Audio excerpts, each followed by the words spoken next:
Quiero aprovechar la oportunidad para dar las gracias a todos aquellos que son parte de Pasión por el Evangelio y que han contribuido a que esto sea posible por su invitación, su amabilidad, su gentileza y por la enorme cantidad de cariños expresados hacia mí, hacia mi esposa, hacia nuestra iglesia durante el día de ayer y el día de hoy. Ha sido casi abrumador, ¿verdad?, poderlos tener de cerca, conocerlos, oír sus testimonios, y para nosotros es de gran gozo poder ver lo que Dios ha estado haciendo a miles de kilómetros de distancia de una manera que nosotros ni siquiera estábamos apercibidos, pero eso es como nuestro Dios es. Y bueno, aprovecho y les invito a nuestro evento Por Su Causa de todos los años, es en junio, lo pueden buscar ahí en nuestras páginas. No choca con este evento de Pasión por el Evangelio, nunca, y de hecho tenemos, si quieren ser parte de Mujeres por Su Causa, el día 11 y 12 del mes siguiente por YouTube, por las redes, pueden conectarse, y es un evento de mujeres, para mujeres, básicamente, aunque como están bajo la sombrilla nuestra, yo abro el evento con una predicación, de manera que 11 y 12 de noviembre es ese evento. Y sin más, bueno, gracias de nuevo y vamos a orar una vez más. Padre, gracias por lo que has hecho desde el día de ayer, cosas que hemos visto y otras que no conocemos, que no sabemos, y lo que tú pudieras hacer en esta hora final. Dios, hemos estado considerando, como ya mencionamos, un tema pesado, el eclipse de Dios. Yo no puedo concebir algo más pesado que la idea de que la gloria de Dios, el brillo de Dios, la luz de Dios, del Dios del universo, haya sido eclipsada sobre una generación, ya sea porque ella se alejó de ti o porque al final tú terminaste abandonando la generación. Ninguna de esas dos cosas son livianas. Te pido que tú me concedas gracia para poder tratar este tema en esta última parte y que nosotros podamos salir más que agobiados, esperanzados en el Dios que nos dio a su Hijo, y que de esa misma forma nos dará su espíritu y su poder para poder atravesar cualquiera que sea el desierto o la circunstancia o la oscuridad, sabiendo que tú estarás ahí a nuestro lado. Señora, en medio del fuego hubo uno más con los amigos de Daniel. Sobre la tormenta hubo uno más cuando Pedro se hundía. Cuando nosotros tengamos que atravesar el desierto, habrá uno más con nosotros. Y ese eres tú. Y tú basta. Gracias por tus garantías en Cristo Jesús. Amén. Amén.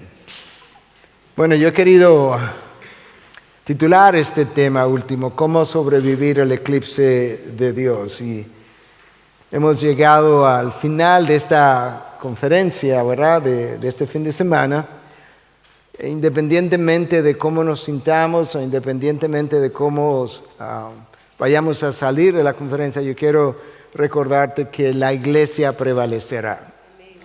El Señor Jesucristo lo prometió, y si lo prometió así ocurrirá, que las puertas del Hades no prevalecerán sobre su iglesia, sino que Él estaría edificando esa iglesia sobre una roca precisamente para que la iglesia no pudiera ser destruida. La realidad es que en 20 siglos de historia, desde que Cristo ascendió a los cielos, la iglesia de Cristo, representada por sus miembros, ha sido acusada, perseguida, calumniada, encarcelada, torturada, y hoy por hoy es más numerosa y está más expandida que en cualquier otro momento. Es una iglesia indetenible e indestructible, no por nosotros, sino por lo que Cristo garantizó.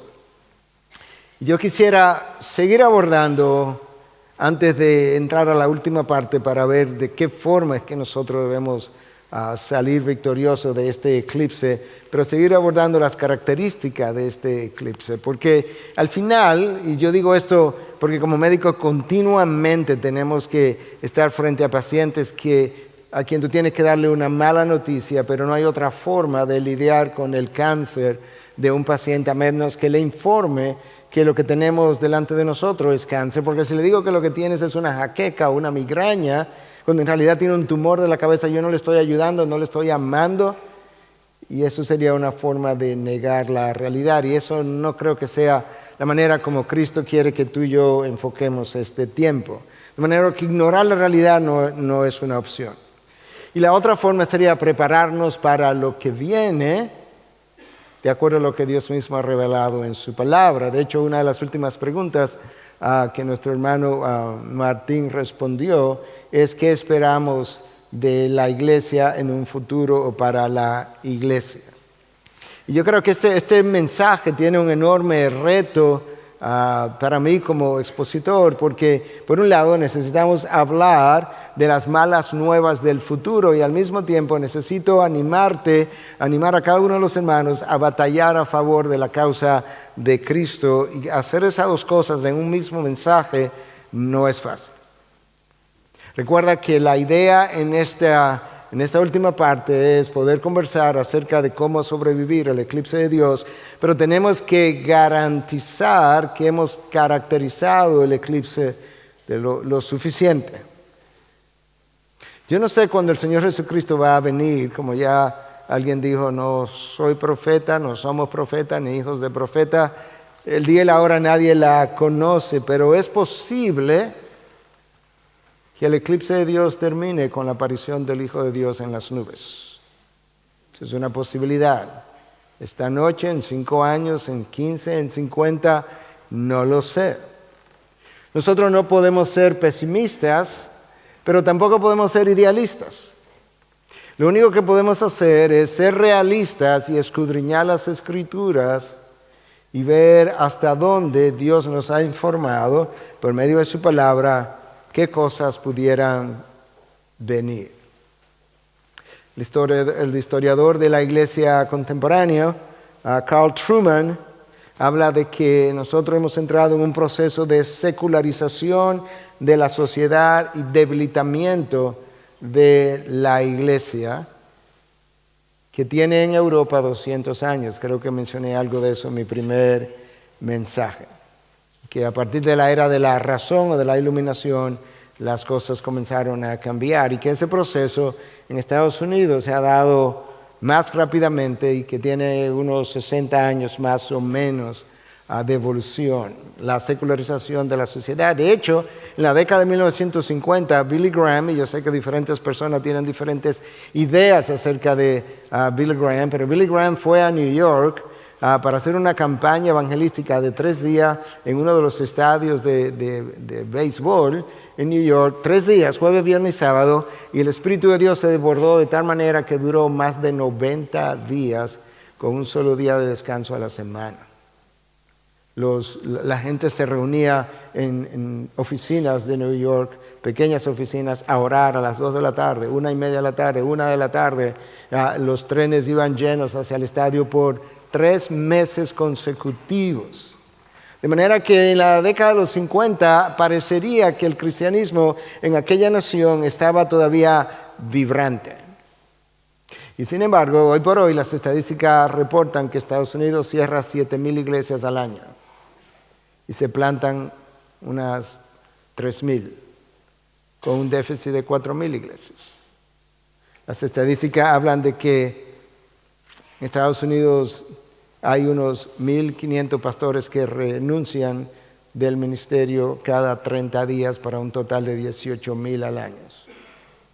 Imagínate que esos números estén abultados y piensa que sea la mitad de esos números.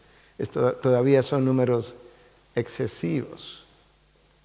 Pero eso es parte de la secularización de esa sociedad y de lo rápido que va avanzando. El mismo historiador Trueman que te mencioné dice que la iglesia cristiana hoy en día en su país se encuentra en un exilio cultural debido a que la iglesia es irrelevante. No tiene influencia en la sociedad.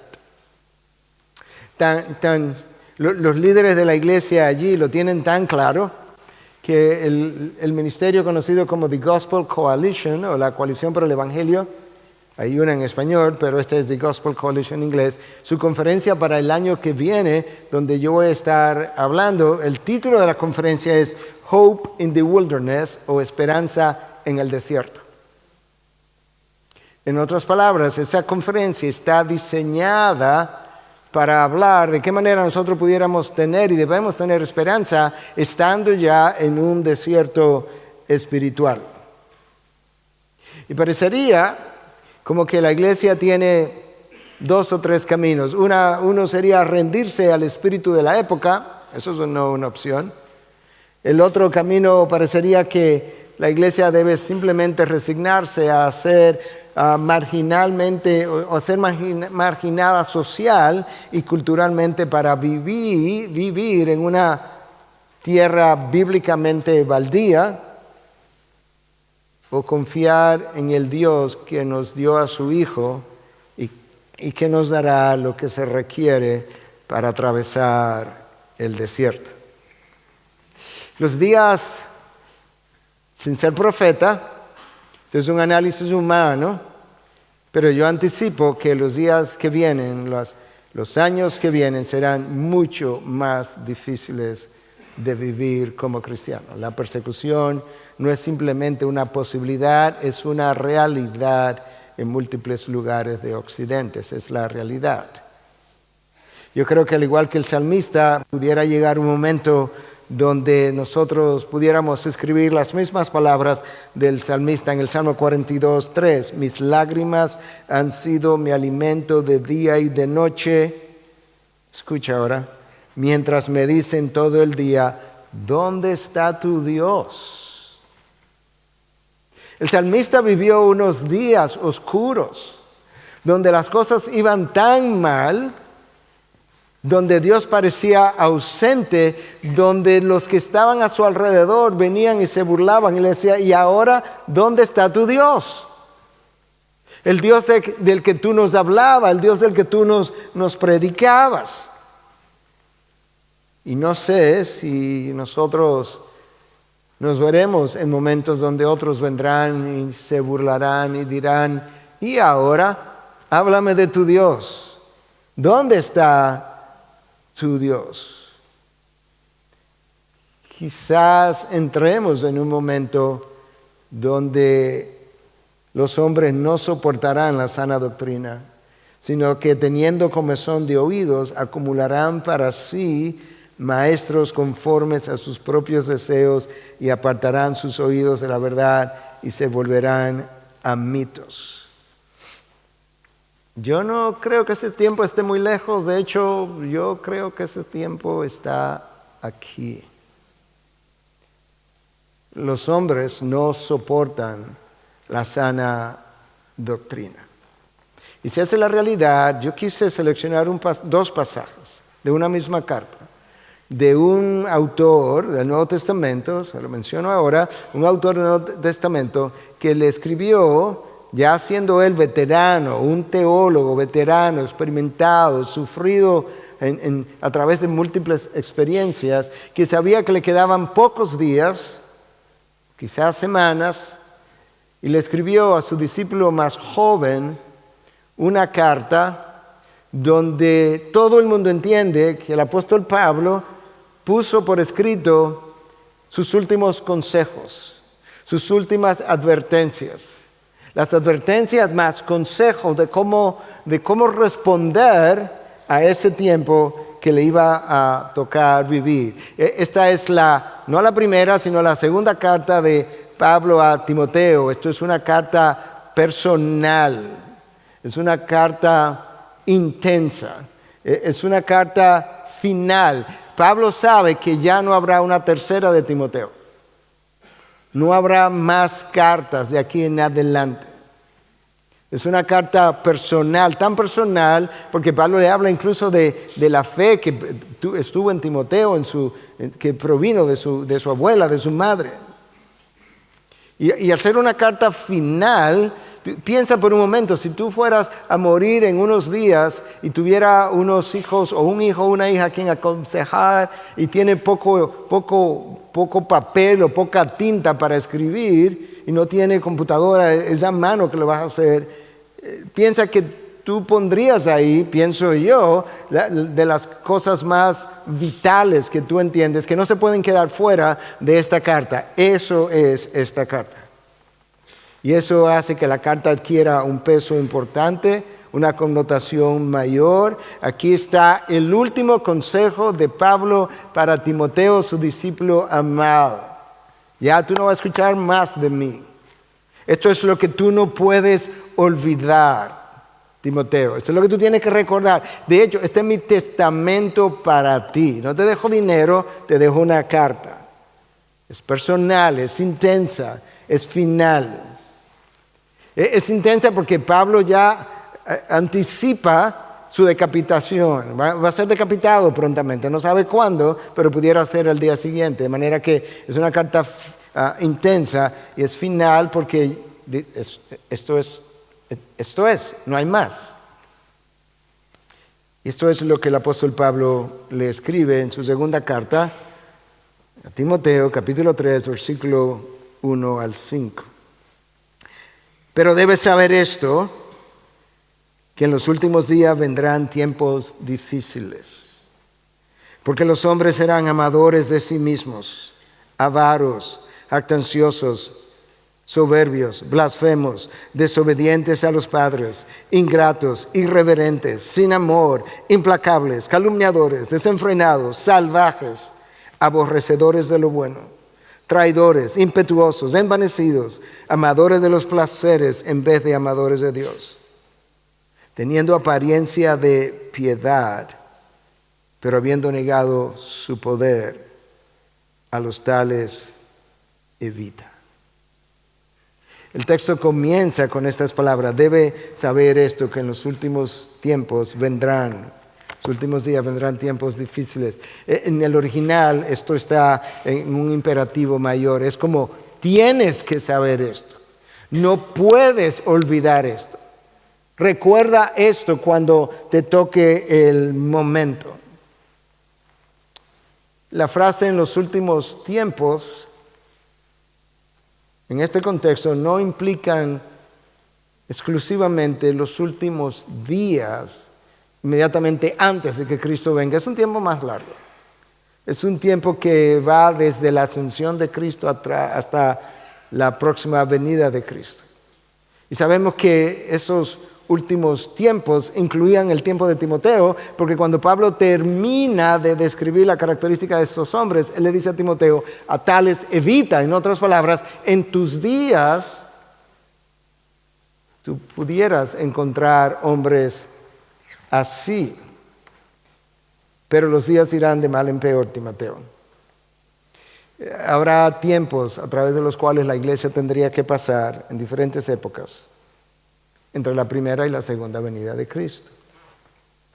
John Stott, una de las columnas de la fe cristiana, en su comentario sobre este texto, compara la iglesia con un barco.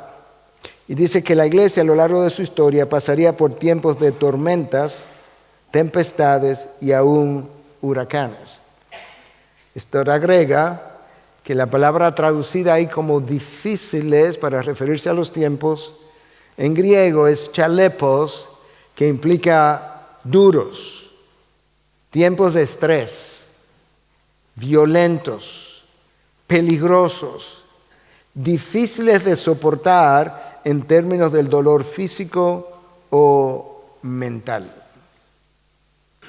Fuera de la Biblia, en el griego clásico, esa palabra chalepos ha sido usada o fue usada para referirse a bestias salvajes peligrosas en un mar enfurecido. Wow. Timoteo, los tiempos de que te estoy hablando pudieran compararse con bestias salvajes que se mueven en un mar enfurecido. O sea, vendrán tiempos así. Y en el Nuevo Testamento, la única otra ocasión cuando esa palabra chalepos es usada es para referirse al endemoniado gadareno. Wow. El endemoniado gadareno como bestia salvaje. Y él le dice a Timoteo: vendrán tiempos así. A lo largo de la historia, hermanos, ha habido tiempos así, honestamente. No podemos negar esa realidad. Algunos tiempos han sido así debido a guerras, la Primera, la Segunda Guerra Mundial. Ha habido tiempos así debido a catástrofes naturales, debido a plagas. La peste bubónica terminó con la vida de 25 millones de personas en Europa solamente, en un momento donde el mundo no tenía la población que tenemos hoy, y entre unos 40 y 60 millones de personas entre África y Asia. Un tercio de la población mundial fue diezmada en los años de 1300 debido a la plaga bubónica. Estamos hablando de millones de muertes, tiempos difíciles. Ahora, Pablo no le está hablando a Timoteo de esos tiempos. No le está hablando a tiempos difíciles debido a guerras, enfermedades, catástrofes naturales, sino a tiempos difíciles debido a la corrupción moral de los hombres. Esto es otra historia. Pablo no hace referencia a nada más que no sea la corrupción moral de los hombres. Y Pablo anticipa que en la medida en que esos tiempos avancen, en la medida en que nosotros nos vayamos acercando quizás al tiempo de Cristo, los hombres irían de mal en peor. Versículo 13, los hombres malos e impostores irán de mal en peor, engañando y siendo engañados. Serán autoengañados incluso. Eso es lo que Pablo le está diciendo. En la medida que ese tiempo pase, el hombre se irá corrompiendo en una espiral descendente. Algo que ni siquiera necesitamos la Biblia para saberlo, el análisis sociológico así lo revela. Y la única razón del descenso moral del hombre es su lejanía de Dios. No hay otra. No hay otra razón. Es la eliminación del freno que Dios ha ejercido sobre la humanidad cuando Él decide abandonar una nación, una generación. Hoy en día ese hombre está tan lejos de su Creador que su conciencia se ha cauterizado hasta el punto que no hay nada sagrado, no hay nada de valor absoluto, no hay nada que respetar, no hay nada sagrado. Absolutamente nada. Y es por eso que yo creo que si en el primer siglo había razones para pensar que tiempos difíciles se acercarían, yo creo que ahora hay todavía más razones para pensar que tiempos difíciles vendrán. Imagínate lo que implica predicar a una audiencia que no cree en ninguna autoridad. No creerá en ti, mucho menos en la autoridad de la palabra y en el Dios que nos dio la palabra. Quizás seremos una especie de Juan el Bautista predicando en el desierto. De hecho, ese es el título de un capítulo que me toca escribir para ese libro que la Coalición por el Evangelio va a producir el año que viene. La voz de Juan el Bautista en el desierto, clamando en el desierto. Quizás nos toque a nosotros predicar en el desierto. Y si además de ese hombre no creer en ninguna autoridad, tiene su conciencia cauterizada, entonces ahora tenemos todavía un mayor reto a la hora de predicar. Ahora, ¿qué es lo que hace que esos tiempos sean difíciles? Es que de versículo 2 hasta el final, nosotros tenemos de parte de Pablo 19 adjetivos de corrupción moral, que es lo que hacen difíciles estos tiempos. Y esa larga lista de 19 adjetivos están contenidos entre dos portalibros que forman parte de los 19. Son dos frases, que son dos portalibros. El portalibro número 1, los hombres serán amadores de sí mismos. Esa es la primera. Y la última es, no serán amadores de Dios. El resto está en medio de esas dos frases. Si no son amadores de Dios, ¿de qué serán amadores? El texto lo dice, amadores de los placeres. El texto describe hombres que están centrados en sí mismos, que parecen haber corrompido una virtud que al día de hoy todo el mundo reconoce que es la virtud del amor. La virtud del amor la corrompieron. Escucha, versículo 2, amadores de sí mismos. Versículo 2 otra vez, avaros o amantes del dinero. Ahí está el amor otra vez. Sin amor, versículo 3. Amadores de los placeres, versículo 4. No amadores de Dios, versículo 4. Ellos han distorsionado la virtud del amor. De hecho, la frase clave de ese texto es amadores de ellos mismos o amadores de sí mismos. El resto es la consecuencia de lo primero, de amarse a sí mismo, una detrás de otra. El gran teólogo Agustín, algunos lo consideran el teólogo más grande de toda la historia de la iglesia, por lo menos el teólogo más grande de los primeros 1000 años y para muchos el más grande de todos los tiempos, decía lo siguiente o escribió lo siguiente en su obra La ciudad de Dios. 2 amores han fundado 2 ciudades. El amor a sí mismo hasta llegar a despreciar a Dios, ahí estamos. Esa es la ciudad terrenal. La ciudad celestial fue fundada por el amor a Dios hasta despreciarse a uno mismo. La primera se glorifica a sí misma, esa es la terrenal. La última glorifica al Señor, esa es la terrenal. El hombre que se ama a sí mismo no tiene amor por Dios. No tiene amor por Dios, no tiene amor por su ley, mucho menos va a tener amor por el otro. Ese hombre no teme a Dios, y si no teme a Dios, no teme al pecado, ni teme a sus consecuencias. Estos hombres están corrompidos en su naturaleza, en su esencia misma. Están corrompidos. Es como si no pudieran dar marcha atrás. ¿Qué se espera que hombres así, cómo serían? El texto lo describe. Tú te vuelves jactancioso, que es la palabra que la Biblia de las Américas usa. Cuando ese orgullo se crece, ese ser humano se vuelve soberbio, que es otro de los adjetivos de la lista. La versión en inglés, the English Standard Version, traduce el término como arrogante y hasta blasfemo. La nueva traducción viviente traduce el término blasfemo de esta manera: se burlarán de Dios. Yo he visto eso más de una vez, más de 2 veces, más de un número de veces. Los hombres serán jactanciosos, soberbios, blasfemos. Y luego continúa, desobedientes a los padres.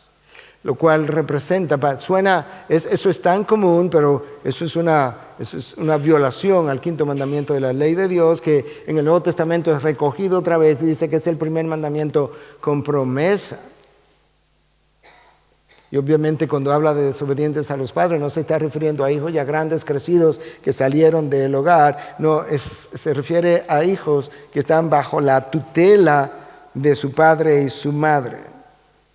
Por tanto, esa corrupción moral de estos tiempos va a comenzar a una edad temprana. Y va a comenzar a una edad temprana porque será la tendencia natural de esos días.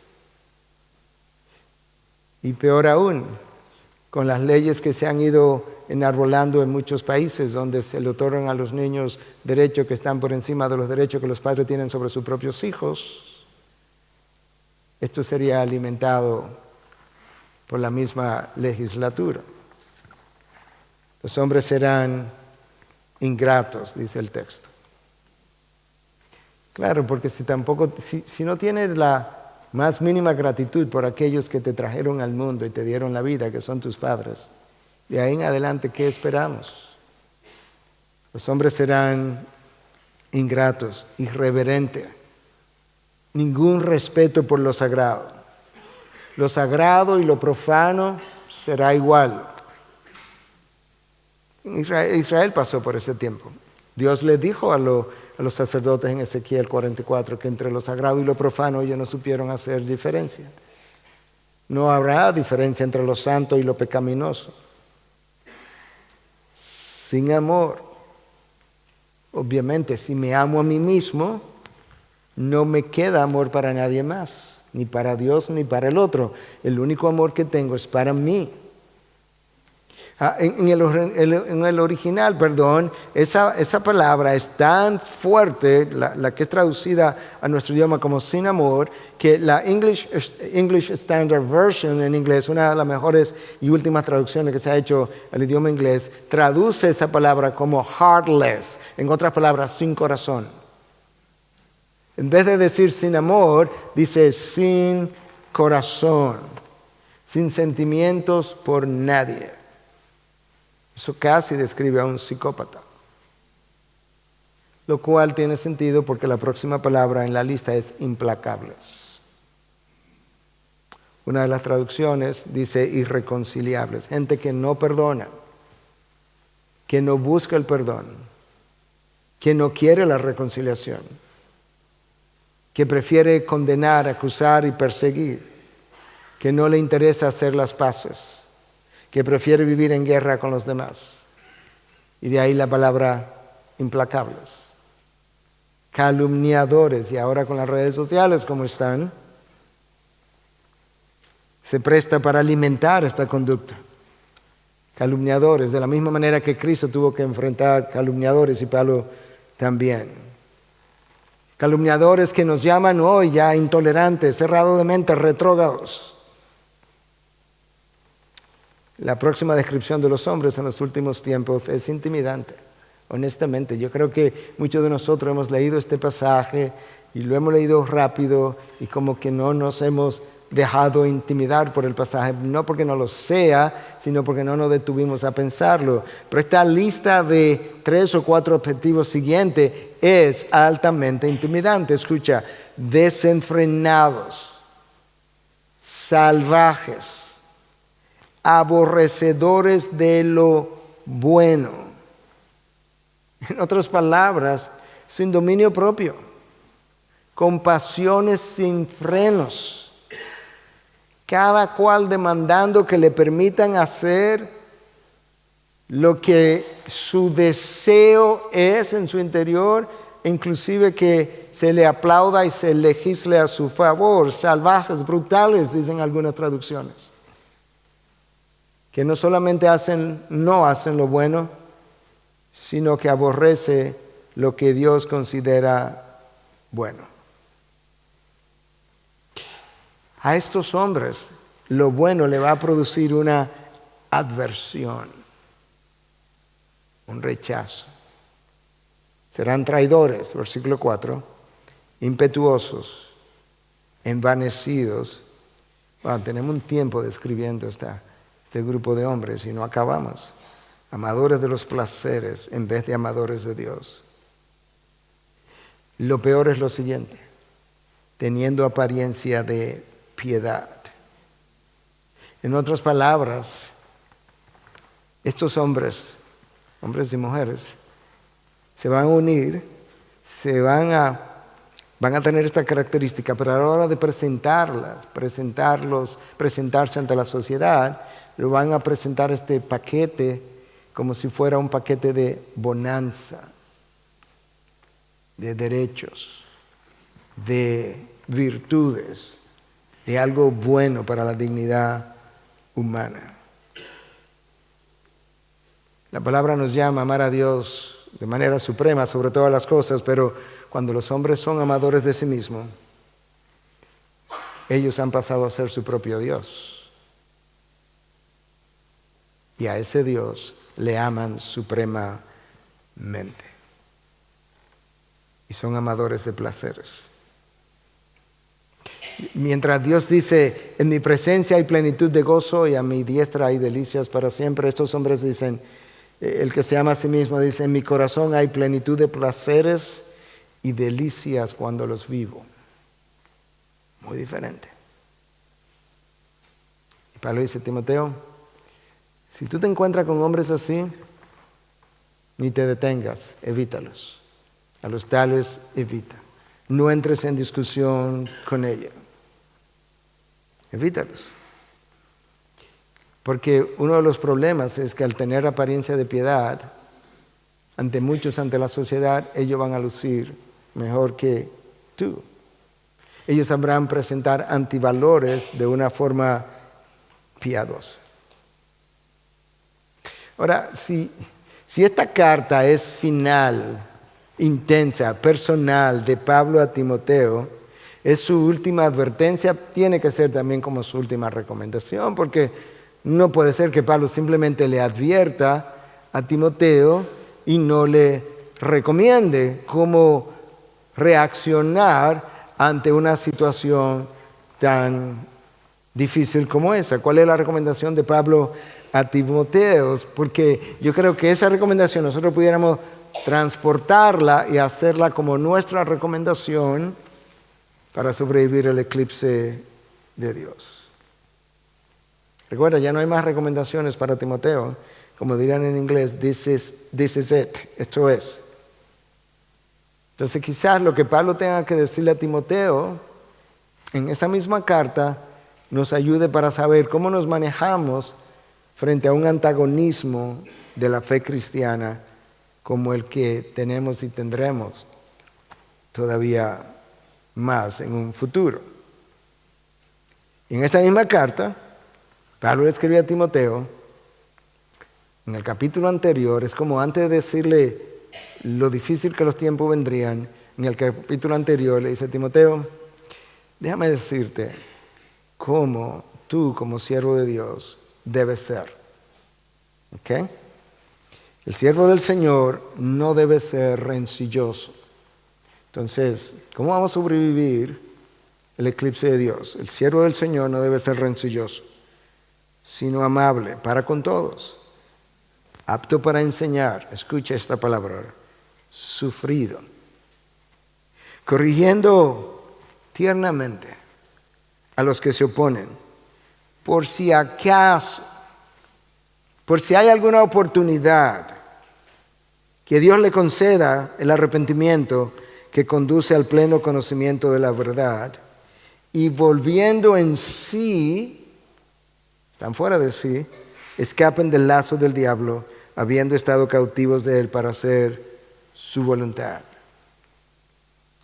Timoteo, enseñanza número 1. No seas rencilloso, más bien sé amable. Con esto de no ser rencilloso, Pablo no le está a Timoteo prohibiendo que defienda la verdad. No. Nosotros tenemos que defender la verdad. Lo que le está diciendo a Timoteo es que cuando vayas a defender la verdad, Timoteo, no lo hagas ofensivamente, no lo hagas airadamente, no lo hagas hirientemente como lo hacen aquellos que no conocen a Cristo, sino que más bien sé amable para con todos, apto para enseñar. El siervo del Señor no puede, no debe, no se puede dar el lujo de ser amable solamente con un grupo de personas. Y más aún, la palabra traducida ahí como amable del original es epios, que aparece en 1 Tesalonicenses 2:7, para referirse, escucha, al cuidado de una nodriza o de una enfermera cuando cuida a niños. En serio, Pablo. Ante estos hombres de esta naturaleza, eso es como tú me estás diciendo que yo debo ser con ellos. Para con todos es el texto. Amables. ¿Qué tan amable, Pablo? Bueno, como una nodriza o una enfermera que cuida a niños. Enseñanza número 2. El siervo del Señor debe ser sufrido. ¿Sufrido? ¿Qué significa eso? Literalmente, déjame leértelo, significa soportar la maldad sin resentimiento hasta el punto de tolerar la crueldad del otro de manera paciente. No.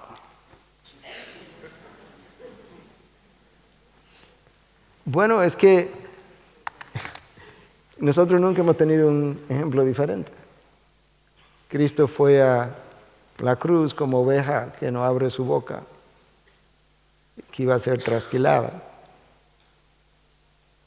Y desde la cruz, cuando lo clavaron, miró hacia abajo, contempló a sus enemigos, a los que le clavaron le dice amablemente, Padre, perdónalos porque no saben lo que hacen. No, están fuera de sí. Ellos están engañados por su propio error. De manera que eso es lo que Pablo le está diciendo. De hecho, escucha las enseñanzas de Jesús en Lucas 6, 27 al 31. Pero a vosotros, los que oís, os digo, amad a vuestros enemigos, haced bien a los que os aborrecen. En serio, Jesús. Bendecid a los que os maldicen y orad por los que los calumnian. ¿Te han calumniado alguna vez? ¿En las redes? ¿Fuera de las redes? Jesús te dice, ora por ello. Al que te hiera en la mejilla, preséntale la otra. Y al que te quite la capa, ni aun la túnica le niegues. Deja que se vaya con tu túnica también. A cualquiera que te pida, dale. Y al que tome lo que es tuyo, no pidas que te lo devuelva. Y como queréis que hagan los hombres con vosotros, así también haced vosotros con ellos. No tenemos otro ejemplo en la Biblia. Tercera instrucción de este pasaje, que el siervo del Señor debe ser apto para enseñar. Pero ¿cómo va a enseñar? Dice, para corregir tiernamente. La palabra ahí traducida como tiernamente es prautes, que implica humildad, cortesía, consideración y mansedumbre. Tú vas a enseñar, el siervo del Señor, que debe ser sufrido, tú vas a enseñar con humildad, con cortesía, con consideración y con mansedumbre. En otras palabras, Timoteo, que tu carácter y tu enseñanza mansa adorne tu doctrina. Eso es como vamos a atravesar. Hermanos, la única forma de atravesar el eclipse de Dios, de sobrevivir el eclipse de Dios, es con Dios de nuestro lado. Y si queremos a Dios de nuestro lado, tenemos que comportarnos como Cristo se comportó y como Pablo se comportó cuando fueron calumniados, perseguidos, azotados, heridos, escupidos. Recordar esa enseñanza en medio de la lucha que nosotros estamos viviendo es vital. Nosotros tenemos que agradar a Dios si queremos su viento soplar en nuestra dirección. Nota cuál es la meta de corregir pacientemente.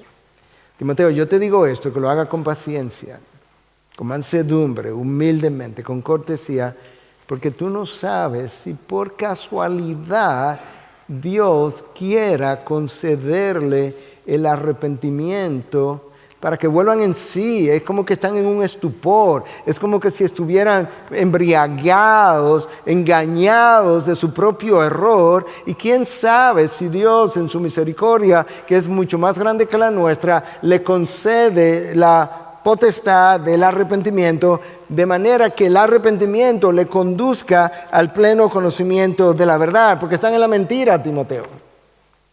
Y si lo miras de otra forma, le está pidiendo a un árbol sin raíz que te dé frutos.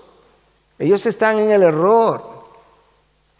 De manera que la idea de corregir tiernamente es con la posibilidad, la intención posible de que Dios le conceda el arrepentimiento, que lo lleva al pleno conocimiento de la verdad. Ellos han creído una mentira, de la misma forma que Adán y Eva creyeron una mentira. ¿Y cuál sería el resultado de eso? Bueno, Timoteo, si eso ocurre, ellos van a escapar del lazo del diablo que lo tiene cautivo para hacer su voluntad. Ellos actúan de esa forma, son salvajes, desenfrenados, implacables, porque son esclavos del enemigo de Satanás, quien los tiene cautivos por medio de una mentira que hayan llegado a creer. Eso es como lo tiene cautivos. Y la única manera que ellos pueden ser liberados es si conocen la verdad. Pero si no se la presenta, mansamente ni la querrán oír. Están en un estupor, están en medio de una ceguera espiritual. Ellos obedecen a la voluntad del maligno. La idea de La expresión de volver en sí tiene la connotación de volver a la sobriedad después de haber estado embriagado. Esa es la idea detrás del original. Que están embriagados. De alcohol, no, de sus propios placeres, de su propio pecado. Es una embriaguez espiritual. Y la manera como Pablo propone que esa gente pudieran escapar es si tú y yo le corregimos tiernamente. Y tú ves eso en la vida de Jesús, en la vida de Pablo, y en la vida de cada mártir de la iglesia. En la vida de cada mártir de la iglesia. Una de las cosas que Ivy ha estado oyendo por 2 o 3 años ahora es que tú y yo tenemos que prepararnos para sufrir y sufrir bien. Sufrir bien no es resignación. Sufrir bien no es simplemente aceptación. Sufrir bien es convertir en gloria lo soportado. Como Cristo convirtió la cruz en gloria. Y si hay algo que nosotros no sabemos hacer, es sufrir bien. Pero si nosotros vamos a pasar por el desierto y lo vamos a sobrevivir, tenemos que aprender a sufrir bien. Entre otras cosas, hermanos, el ser rencilloso no nos va a ayudar. No nos va a ayudar. El ser condenatorio no nos va a ayudar. El corregir con ira a los que se oponen no nos va a ayudar. La homofobia no tiene lugar entre cristianos. No tiene lugar. El rechazo de los que no creen como nosotros creemos no tiene lugar. ¿Cómo van a llegar a creer si nosotros no nos acercamos y tratamos de predicarle y vivir el evangelio al lado de ellos? El sarcasmo contra ellos no debe existir en los labios de un cristiano, no nos va a ayudar. Hermanos, nosotros tenemos que recordar que el homosexual, el bisexual, el transexual necesitan lo mismo que el heterosexual, que el promiscuo, que el adúltero y que cada uno de nosotros. Necesita exactamente lo mismo, misericordia de Dios, perdón de su pecado. No necesita más ni menos. Todos necesitamos la gracia de Dios por definición. Y por eso nosotros necesitamos tener las expectativas correctas. A mí me encanta 2 de Timoteo, porque 2 de Timoteo como que me ayuda a entender, ok, este es un veterano de la fe que estuvo en el tercer cielo, un varón experimentado en dolores, no como Cristo fue un varón experimentado en dolores, pero alguien que imitó a Cristo. Y este hombre al final de sus días está entrenando a su discípulo más joven para pasar por un desierto.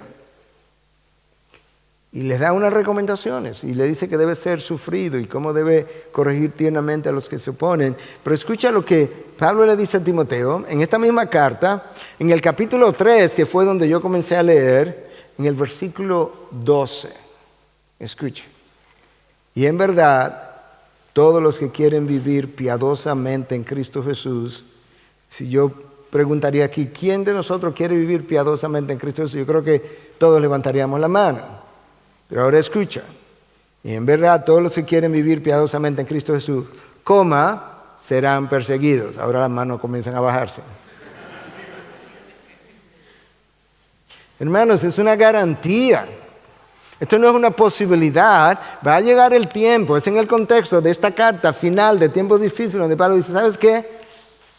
Todavía en esos tiempos difíciles tenemos que querer vivir piadosamente en Cristo Jesús, pero tienes que saber, tienes que tener la perspectiva correcta para que no te desaliente, para que no te coja como de sorpresa. Timoteo, serán perseguidos. De hecho, eso es exactamente lo que Pedro le dice a sus seguidores cuando escribe a su primera carta. Le dice que ¿por qué es que ellos lucen sorprendidos cuando el fuego de la prueba le ha llegado? Como si alguna cosa extraña le hubiese acontecido. Pedro le dice, ustedes están siendo perseguidos, están siendo ultrajados y ustedes están sorprendidos como que le llegó una cosa extraña. Bueno, si nos sorprendemos, Pablo pudiera bajar de los cielos y decirle, pero yo se lo dije a través de la carta de Timoteo. Si Timoteo y nosotros queremos ser fieles a Dios, en medio de un eclipse de Dios, en medio de un desierto, seremos perseguidos. Tu motivación y tu inspiración es la cruz de Cristo. Tu inspiración y motivación es la cruz de Cristo. Hermanos, si a mí me crucificaran mañana y me hicieran exactamente lo mismo que le hicieron a Cristo, eso no tendría en lo más mínimo, no sería comparable en lo más mínimo. Porque si a mí me crucifican, están crucificando a un mortal pecador que tiene suficiente pecado a lo largo de su vida como para merecer que lo crucifiquen. En la cruz de Cristo del Calvario, la gloria de la cruz, como predicaba nuestro hermano Martín, ahí se crucificó al único hombre, a Dios encarnado, sin pecado, calumniado, el único hombre que tuvo el amor suficiente para descender desde los cielos y ofrecerse en tu lugar, y él no abrió su boca. Escucha como Pablo cuando dice, imíteme a mí como yo imito a Cristo. ¿Por qué es que Pablo se atreve a decir eso? Escucha lo que Pablo escribe a los Corintios en su segunda carta, en 4:11 y al 13. Hasta el momento presente pasamos hambre y sed. Andamos mal vestidos. Todavía no me ha tocado eso. Somos maltratados. No me ha tocado eso. Y no tenemos dónde vivir. No he pasado por ahí. Nos agotamos trabajando con nuestras propias manos. Cuando nos ultrajan, bendecimos. Cuando somos perseguidos, los soportamos. Cuando nos difaman, tratamos de reconciliar. Es más, hemos llegado a ser hasta ahora la escoria del mundo, el desecho de todos. Y eso solo es posible a través del poder del Espíritu de Dios. No es posible de otra manera. En la carne eso es posible. Ahora, nosotros tenemos dificultad en concebir eso, porque quizás no hemos experimentado la llenura del Espíritu como Pablo la supo experimentar. Tenemos dificultad en concebir que pudiéramos atravesar tales dificultades porque no hemos llegado a conocer el carácter de Dios como Pablo lo llegó a conocer. Yo creo que esa es la razón principal, porque nos hace falta mayor conocimiento del carácter de Dios al que yo aludí ya en mi primera charla. Número 1, nos hace falta confianza en la providencia de Dios. La providencia de Dios es el cuidado sobrenatural, global, universal que Dios tiene sobre toda su creación, que garantiza que nada ocurra fuera de su control. Dios es el arquitecto de la historia y el ejecutor de la historia. Él no solamente la diseña en su mente, la planifica en su mente, Él la ejecuta. ¿Tú lo has leído? Que en Jerusalén se juntaron ¿quiénes? Herodes, Pilato, los judíos, los gentiles, para hacer y crucificaron al santo Jesús e hicieron todo cuanto tu mano y tu designio habían previamente determinado que ocurriera. El último crucificador de Jesús no fue Pilatos, no fue Herodes, no fueron los gentiles, no fueron los romanos, fue el Padre. De hecho, eso no tenemos ni siquiera que inferirlo. Eso está en Romanos 3, 25 y 26, que Dios, Padre, exhibió a su Hijo como propiciación, donde en la cruz, de manera que por medio de su gracia nosotros pudiéramos ser perdonados, pudiéramos ser redimidos, y que Dios Padre pudiera ser el mismo que lleva a cabo su justicia y el justificador. El que justifica y el que lleva a cabo su justicia. Si Dios Padre no le hubiese demandado el pago del pecado, Cristo no hubiese tenido que ir a la cruz. Nos hace falta confianza en su soberanía. Alguien preguntaba, ¿verdad?, en el tiempo de pregunta y respuesta, que cómo conciliar la soberanía absoluta. Y yo iba a decir en ese momento, bueno, podemos quitar la palabra absoluta, porque la soberanía que no es absoluta no es soberanía. La soberanía de Dios que hace que todas las cosas cooperen para bien. La soberanía de Dios es el derecho y el poder que Dios tiene de hacer todo cuanto le plazca.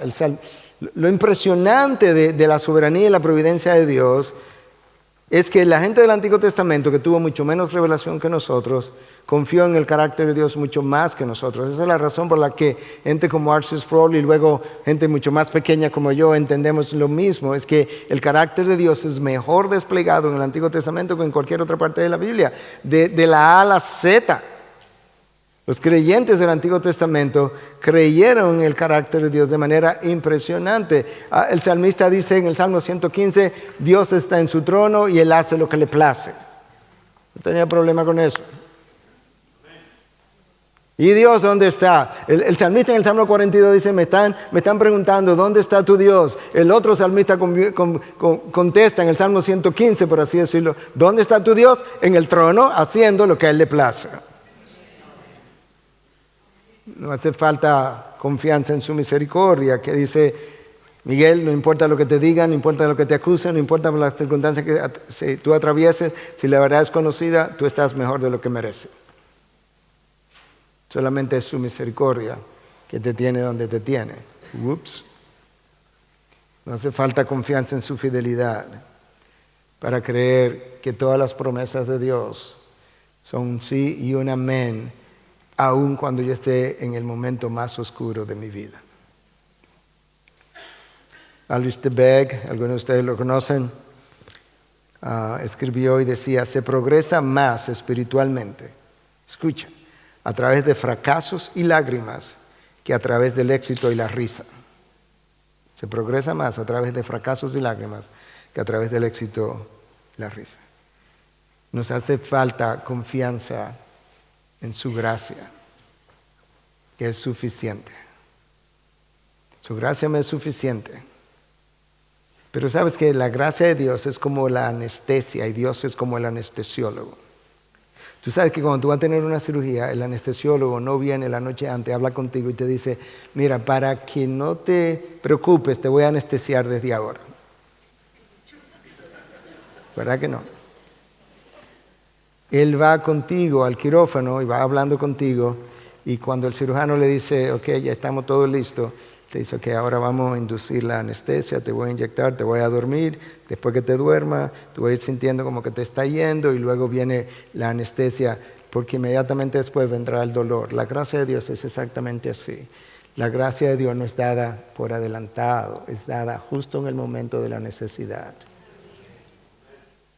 Y por eso los mártires en el momento de la hoguera fueron quemados, porque en ese momento Dios aumentó su gracia y los sostuvo en medio del fuego. Hermano, el tiempo ha ido pasando y yo sé que es tarde y yo tengo que cerrar. Pero idealmente, el consejo final, tú y yo, eso me incluye a mí, tenemos que llegar a conocer el carácter de Dios mucho mejor en términos existenciales, y no uso esa palabra en términos filosóficos, en términos de mi existencia, del día a día. Porque cada atributo de Dios debiera afectar como yo pienso, vivo, luzco. Déjame ilustrártelo. Su eternidad debiera silenciarme y dejarme ver cuán efímera es mi vida para estarme preocupando por unos años aquí debajo. Su santidad me muestra mi necesidad de ser limpiado. Su soberanía me aquieta cuando descubro que mi preocupación no tiene sentido. Tú has descompuesto esa palabra, preocupación. O sea, tú estás haciendo algo antes de cuando tienes que ocuparte. ¿Y qué está haciendo? Torturándome en la mente. Su soberanía me muestra que mi preocupación no tiene sentido. Su sabiduría me asombra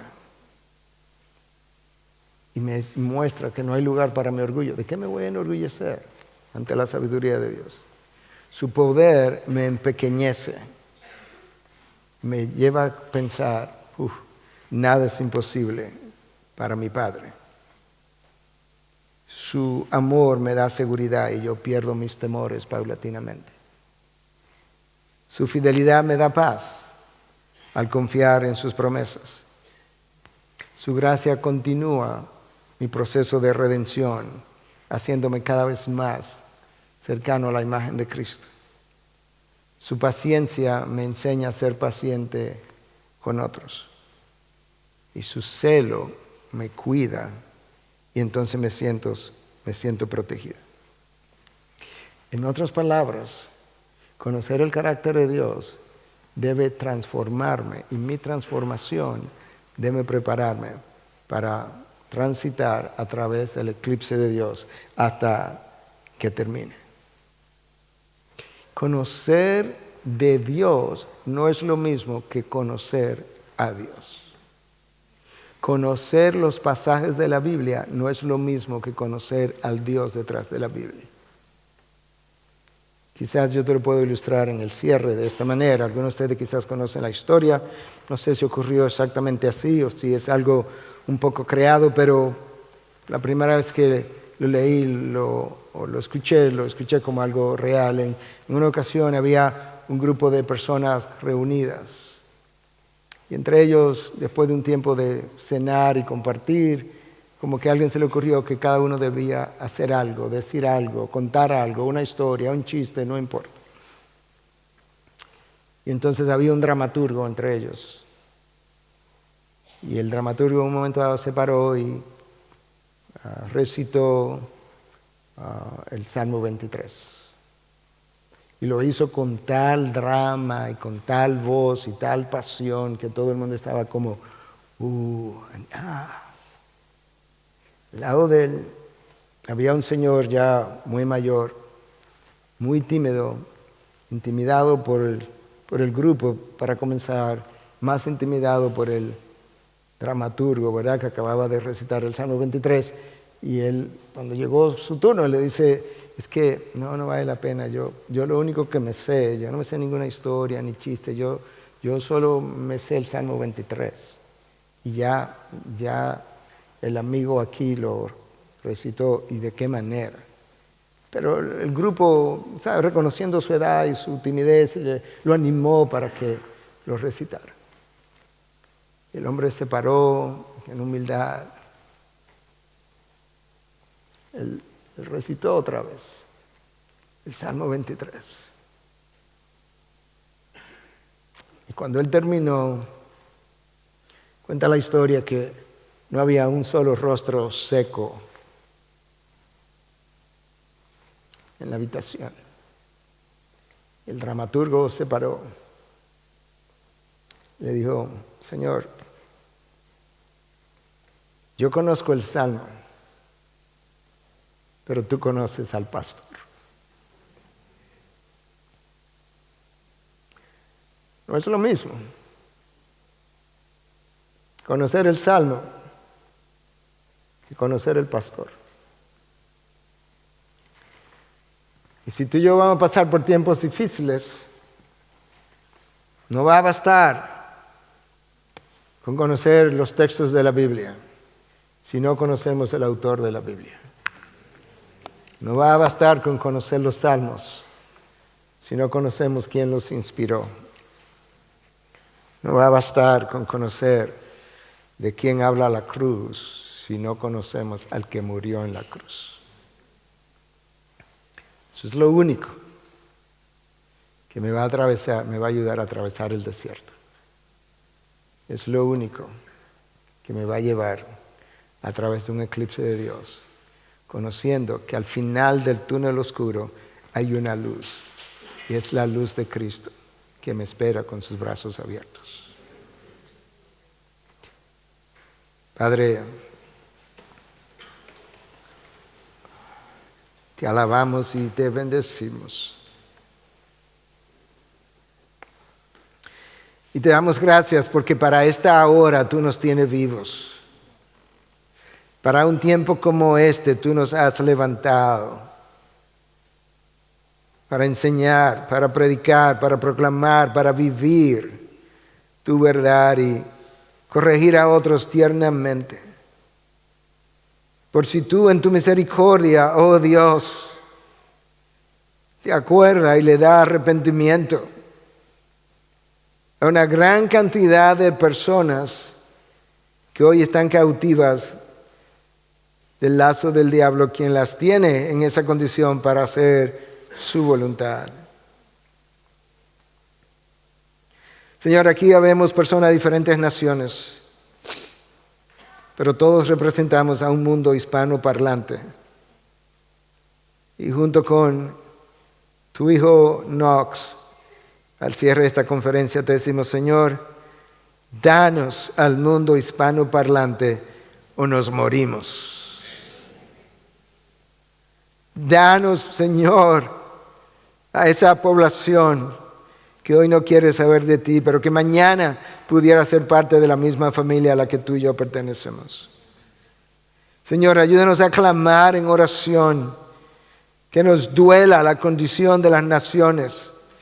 Acuérdate, oh Dios de las naciones, en tu bondad y en tu favor. Acuérdate. Señor, perdónanos porque hemos sido orgullosos, porque no hemos clamado, porque hemos criticado y condenado más de lo que hemos clamado y pedido y esperado. Danos corazones intercesores que clamen delante de ti. La mies es mucha, no solamente en África y en Asia, la mies es mucha aquí en España, en República Dominicana y en Francia, en Europa y en múltiples naciones desarrolladas, en Estados Unidos y en Canadá, la mies es mucha, los obreros son pocos, ese es el gran problema, pero tú nos diste la solución en el mismo verso cuando dijiste, por tanto, rogad, clamad al Señor de la mies, para que Él, el Señor de la mies, envíe obreros a su mies. Levanta un pueblo que clame, que ruegue por las naciones. Y quizás en tu misericordia la historia futura sea otra. ¿Quién sabe si para un tiempo como este tú nos llamaste? En tu nombre, Jesús. Amén.